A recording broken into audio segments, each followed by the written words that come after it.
오리엔테이션 강의에서 언급했다시피 천공도상에서 7행성은 반시계 방향으로 공전하는 것이 원칙입니다. 이것을 행성이 순행한다고 합니다. 그러나 이따금씩 루미너리를 제외한 5행성, 수성, 금성, 화성, 목성, 토성은 원래의 공전 방향과 반대로 시계 방향으로 움직이는 일이 있습니다. 이것을 역행이라 하고 천공도상에서는 레트로그레이드의 약자인 R을 붙여서 표시해 줍니다. 천공도상에서 각 행성의 역행할 확률은 다음과 같은데요. 금성과 화성은 유독 역행할 확률이 낮다는 것을 기억할 필요가 있습니다. 역행하는 행성은 담당하는 사항과 관련해서 일이 꼬이거나 지연되는 경험을 하기 쉽습니다. 혹은 대학에 들어가기 위해 재수, 삼수를 하는 것처럼 하나의 사안을 여러 번 반복할 수도 있습니다. 그래서 되새김질을 하는 것도 가능합니다. 또는 중간에 갑작스레 방향을 트는 일도 있습니다. 이렇듯 루미너리를 제외한 5행성은 종종 역행을 하는데요. 행성은 역행과 관련해서 정해진 주기를 갖고 있습니다.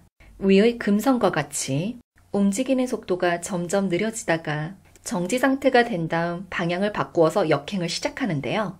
그렇게 역행을 시작한 행성은 점점 속도를 올려서 움직이다가 점차적으로 느려지면서 다시 정지 상태가 된 다음 방향을 바꾸어서 순행을 합니다.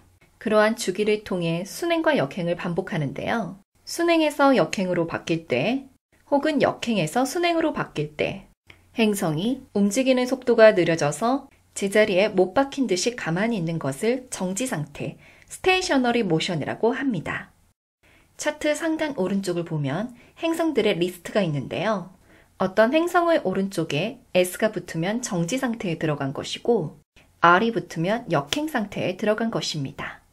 보시다시피 S가 붙으면 얼마 지나지 않아서 R이 붙는데 이것은 행성이 정지 상태가 되면 곧 역행에 들어간다는 것을 의미합니다. 반대로 역행 중이었던 행성은 정지 상태가 되면서 곧 순행에 들어갑니다. 그리고 S 글자가 금방 사라지는 것은 행성이 정지 상태가 되면 다시 속도를 올리기 시작한다는 것을 의미합니다. 이처럼 행성의 정지는 잠깐 벌어지는 특수한 상황으로 그 행성의 힘이 집약되어 폭발적으로 분출되는 것을 의미합니다. 특히 역행에서 순행으로 전환되는 정지보다는 순행에서 역행으로 전환되는 정지가 보다 갑작스러운 성격을 띠어 체감상 강렬하기 쉽습니다. 행성의 위치는 천공도 둘레를 두른 띠, 황도 12공상의 도수로 나타낸다는 말씀을 드린 바 있습니다. 그리고 행성이 공전하면서 움직이는 건 도수의 숫자가 점점 늘어나는 것으로 알 수 있습니다. 따라서 같은 시간 동안 도수의 숫자가 많이 늘어났다면 그 행성의 속도는 빠른 것이고 숫자가 적게 늘어났거나 거의 늘어나지 않았으면 그 행성의 속도는 느린 것입니다. 그리고 각 행성에게는 하루 동안 평균적으로 움직이는 거리가 있습니다. 그 거리로 각 행성의 속도를 비교할 수 있는데요. 행성이 하루 동안 평균적으로 움직이는 거리를 데일리 모션이라고 합니다. 7행성의 데일리 모션은 다음과 같습니다. 보시다시피 달은 하루에 평균적으로 13도씩 움직임으로써 다른 행성들보다 월등히 빠른 속도를 보입니다. 그리고 태양, 수성, 금성은 각자 운행 패턴은 다르지만 평균 속도는 비슷하기 때문에 수성과 금성은 태양 주변으로부터 크게 벗어나지 않으면서 운행합니다. 그리고 화성부터는 태양 너머에 있는 외행성들이라서 속도가 한결 느려지게 되는데요. 분단위는 1도를 60으로 쪼갠 것, 즉 화성의 평균 속도인 30분은 태양, 수성, 금성의 평균 속도인 1도의 대략 절반이라고 할 수 있습니다. 그리고 목성부터는 속도가 부쩍 느려져서 목성은 하루 평균 5분, 토성은 고작 2분 움직입니다. 그럼 조금 더 구체적으로 살펴볼까요? 우선 첫 번째로 태양이 낼 수 있는 최고 속도와 최저 속도는 평균 속도와 비슷합니다. 이것은 오리엔테이션 강의에서도 언급했다시피 태양이 시간의 기준이 되는 행성이기 때문입니다. 따라서 천공도 자체가 태양에게 맞춰져 만들어진 시스템이므로 태양의 속도는 늘 같다고 보시면 됩니다. 다음으로 달은 최고로 낼 수 있는 속도와 최저의 속도가 평균보다 2도 많거나 적습니다. 최저 속도라 해도 두 번째로 빠른 수성보다도 월등히 빠른 11도이기 때문에 달 자체의 속도가 얼마나 빠른지 알 수 있습니다. 다음으로 수성은 평균 속도는 약 1도이지만 최고 속도로 움직이면 평균보다 2배의 빠르기를 보입니다. 여기서 최저 속도에 마이너스가 붙은 건 역행하는 동안 최고로 낼 수 있는 속도를 의미하기 때문입니다.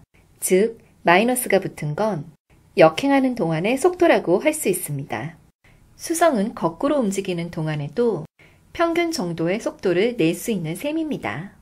금성은 수성과 마찬가지로 평균 속도가 약 1도이지만 수성과 다르게 최고로 낼 수 있는 속도는 평균 속도와 큰 차이가 없습니다.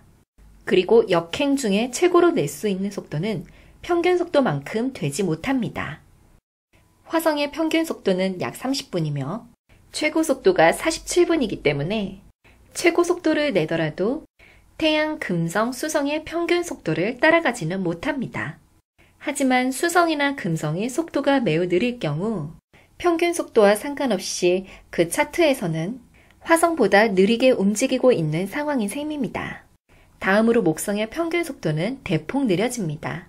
아무리 빨라도 하루 15분 정도밖에 움직이지 못하므로 다른 행성들이 어지간히 느리게 움직이고 있지 않은 이상 목성보다는 빠르게 움직일 가능성이 높습니다. 토성은 더 말할 것도 없습니다. 다른 행성들에 비하면 거의 정지 상태인 것처럼 매우 느릿느릿 움직이는 행성이므로 웬만해서는 다른 행성들이 토성보다 느리게 움직이기 힘듭니다.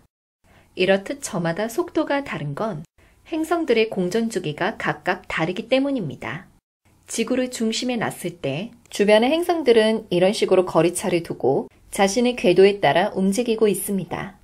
그 궤도가 크면 클수록 공전 주기, 다시 말해 천공도를 완전히 한 바퀴 도는데 걸리는 시간이 오래 걸려서 행성의 속도도 느려지고 반대로 공전 궤도가 작으면 공전 주기도 짧아져서 행성의 속도도 빨라지게 됩니다.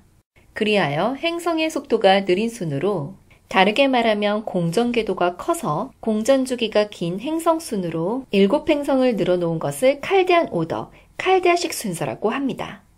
천공도를 한 바퀴 도는데 29년 걸리는 토성에서 시작해서 12년 걸리는 목성, 그 다음으로 2년 걸리는 화성, 그리고 태양, 금성, 수성, 마지막으로 천공도를 한 바퀴 도는데 한 달 정도 걸리는 달로 끝나서 다시 토성으로 돌아가 반복합니다.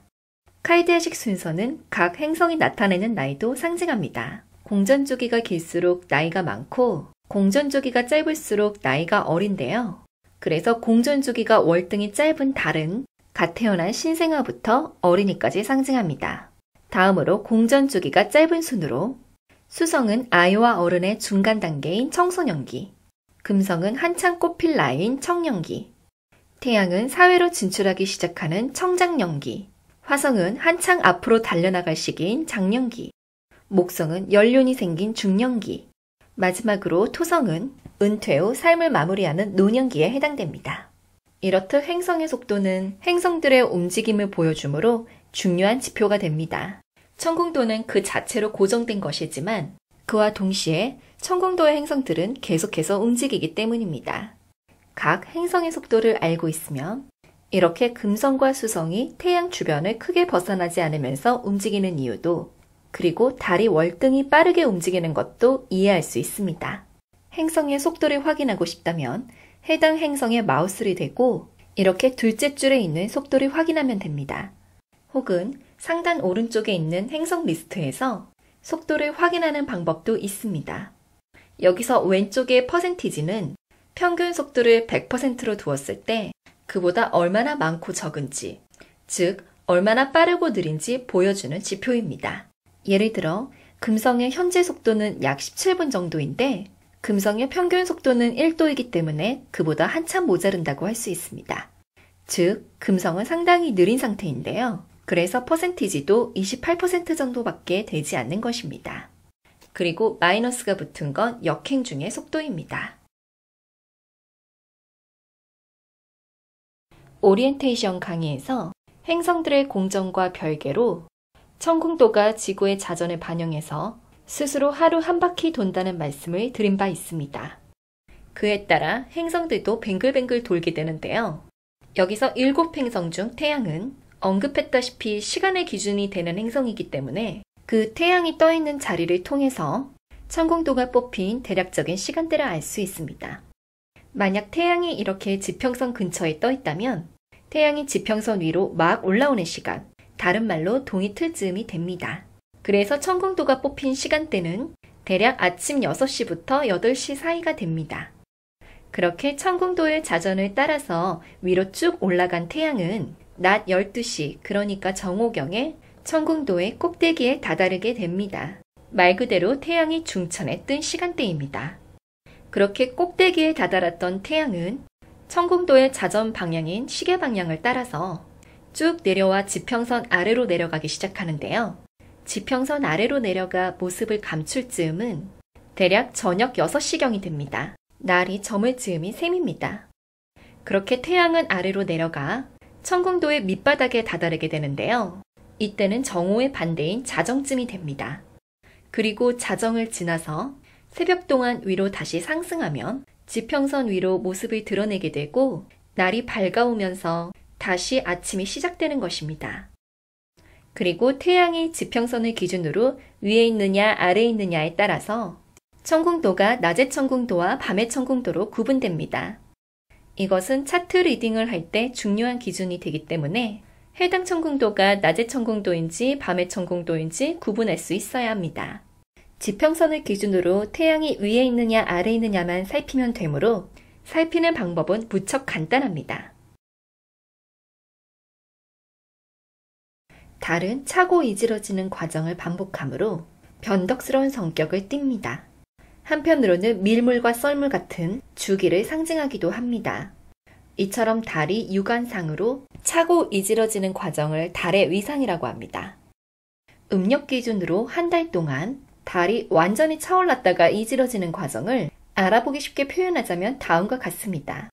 음력 1일경 신월 상태인 달은 조금씩 차오르면서 초승달이 되고 그러다가 음력 8일에서 9일경 반쯤 채워진 상현달이 됩니다. 영어로는 first quarter입니다. 그리고 계속 차오르는 달은 음력 15일경에 완전히 차서 동그란 모양의 만월이 됩니다. 보름달, 풀문을 의미합니다. 그렇게 완전히 찼던 달은 음력 15일경을 기점으로 조금씩 이지러져서 음력 20에서 24일경에 상현달과 반대의 모양으로 반쯤 찬 하현달이 됩니다. 영어로는 last quarter라고 합니다. 그리하여 달은 점점 이지러져서 빛이 완전히 빠진 거의 아무것도 남아있지 않은 모양의 신월로 돌아가서 다시 차오를 준비를 합니다. 이때가 음력으로 말일경입니다. 그렇게 달은 음력 기준으로 한 달 동안 차고 이지러지면서 태어나고 죽는 과정을 거칩니다. 여기서 신월에서 만월까지 빛이 차오르는 과정을 달의 인크리징이라 하고 반대로 만월에서 신월까지 달이 이지러지는 과정은 달의 디크리징이라고 합니다. 이러한 과정은 달에 한 번 이루어지면서 조수간만, 여성의 월경과 임신, 해파리의 출몰 같은 다양한 주기를 상징합니다. 천공도 상에서는 달의 위상이 다음과 같이 표현되는데요. 태양을 기준으로 태양과 달이 합해 있을 때를 신월, 그 상태에서 달이 반시계 방향으로 움직여 태양을 정면으로 마주 볼 때를 만월, 그리고 만월로 가기까지 빛이 차오르는 과정에서 반원의 중간 지점은 달이 상현달을 때입니다. 그리고 빛이 꽉 찬 상태인 만월에서 다시 신월을 향해 가는 동안의 중간 지점은 상현달과 마주보는 하현달입니다. 여기서 신월에서 상현달까지의 구간, 즉 달이 갓 태어나 빛이 차오르면서 한창 성장하는 시기의 구간을 봄의 단계라고 합니다. 다음으로 상현달에서 만월까지의 달, 빛이 계속 차오르면서 완전한 상태로 성장하기까지의 구간을 여름의 단계라고 합니다. 그리하여 만월에서 하현달까지의 구간, 빛이 완전히 차오른 상태에서 점점 이지러지며 힘이 빠지는 구간을 가을의 단계라고 합니다. 그리고 하현달에서 다시 신월로 가는 과정, 다시 태어나기 위해 죽음을 향해 가는 구간을 겨울의 단계라고 합니다. 이렇듯 천공도상에서 달의 위상은 차고 이지러지는 과정을 통해서 소생하고 소멸하는 주기를 반복하며 각각 4개의 구간으로 나뉩니다. 달은 빛이 많아서 원 모양에 가까울수록 많은 힘을 냅니다. 그리고 빛이 차오르는 과정, 인크리징 단계에 있으면 완성형을 향해 달려가는 것이기 때문에 외향적이고 진취적입니다. 반대로 이지러지는 과정, 디크리징 단계에 있으면 소멸을 향해 가는 중이므로 보다 소극적이고 신중한 성격을 띱니다. 다른 감정과 정서를 담당한다는 말씀을 드린 바 있는데요. 실제 계절의 흐름과 마찬가지로 신월에서 막 탄생하여 한창 성장하는 봄 단계의 달은 낙천적이고 활기에 차 있습니다. 다음으로 계속 성장해서 절정을 향해 달려가는 여름 단계의 달은 활동성과 능동성이 극에 달합니다. 다음으로 절정에 있다가 서서히 쇠퇴하기 시작하는 가을 단계의 달은 이제까지 거둔 걸 헤아리고 지키려는 현실성과 보수성을 보입니다. 그리고 신월을 향해 소멸해 가는 겨울 단계의 달은 과거를 돌아보고 한 자리에 머물려는 소극적인 태도를 취합니다. 이러한 과정을 만월과 신월은 다양한 작품이나 민담에서 종종 화자되듯이 달의 특별한 상태라고 할 수 있는데요. 빛이 절정에 다다른 만월의 경우 늑대인간이 늑대로 변신하거나 흡혈귀의 힘이 대폭 강해진다는 등 여러 가지 설이 존재합니다. 이처럼 만월은 달의 빛이 최대로 차 있는 데다가 태양을 정면으로 바라보는 위치에 있어 눈부신 태양빛을 그대로 받기 때문에 그처럼 넘치는 에너지를 제어하지 못하고 무분별하게 분출할 수 있다고 봅니다. 미치광이를 뜻하는 루나틱이라는 영어 단어가 달의 점성술 용어인 루나에서 나온 것은 이 만월의 성질 때문입니다. 반대로 신월은 거의 빛이 빠져서 기력이 다한 모습이라고 할 수 있습니다. 그래서 행동 과잉인 만월과 거꾸로 적극적이지 못하거나 무기력한 성격을 띱니다. 그럼 오늘 배운 것들을 실제 차트에서 확인해 볼까요? 다음은 1983년 1월 28일 14시 20분 서울 차트입니다. 태양이 지평선 위에 있으므로 낮의 차트이고 천궁도 중앙을 내리꽂은 선의 꼭대기인 중천으로부터 태양이 시계 방향으로 얼마간 내려와 있으므로 대략 오후 2, 3시에 뽑힌 차트라는 것을 알 수 있습니다. 태양을 기준으로 천궁도를 4분원으로 나눴을 때 달은 여름의 단계 구간에 들어가고 태양과 정면으로 마주보는 만월 지점을 향해 달려가고 있으니 달은 빛이 차오르는 중입니다. 즉 인크리징 달입니다. 만월은 아니지만 만월 직전에 있으므로 빛이 거의 꽉 찬 상태의 에너지가 많은 달이라고 할 수 있습니다. 차트 상단 오른쪽의 리스트를 보면 달의 속도는 15도, 최고 속도라는 것을 알 수 있고 수성의 속도는 5분, 거의 0에 가까운 수치이며 정지 상태를 뜻하는 S가 붙어있는 것을 볼 수 있습니다. 금성은 1도, 화성은 47분, 목성은 9분. 그러므로 금성, 화성, 목성은 평균보다 빠르게 움직이는 중이고 토성은 1분이므로 평균보다 느리게 움직이고 있습니다. 역행 중인 행성은 없습니다. 또 다른 차트를 살펴보도록 할까요? 2019년 2월 8일 23시 2분 서울 차트입니다. 우선 태양의 지평선 아래에 있으므로 밤의 차트입니다. 그리고 천궁도의 가장 밑바닥을 향해 가고 있으므로 자정보다 좀 이른 시간, 밤 11시경이 됩니다. 다음으로 달의 위상을 살펴보도록 하겠는데요. 밤의 차트의 경우 태양이 아래에 있기 때문에 태양을 기준으로 인크리징, 디크리징 각각 반으로 나눈 구간이 낮의 차트와 거꾸로라는 점을 유의해야 됩니다. 달은 태양을 기준으로 반시계 방향으로 공전해서 신월로부터 만월을 향해 가는 중입니다. 즉 인크리징, 빛이 차오르는 달입니다. 그리고 아직 상현달로 가기 이전이므로 봄의 단계에 속합니다. 달의 속도는 12도이기 때문에 평균보다 느리고 수성, 금성, 화성, 목성, 토성 모두 평균보다 빠른 상태입니다. R로 표시된 행성도 S로 표시된 행성도 없으므로 역행하는 행성도 정지 상태인 행성도 없습니다.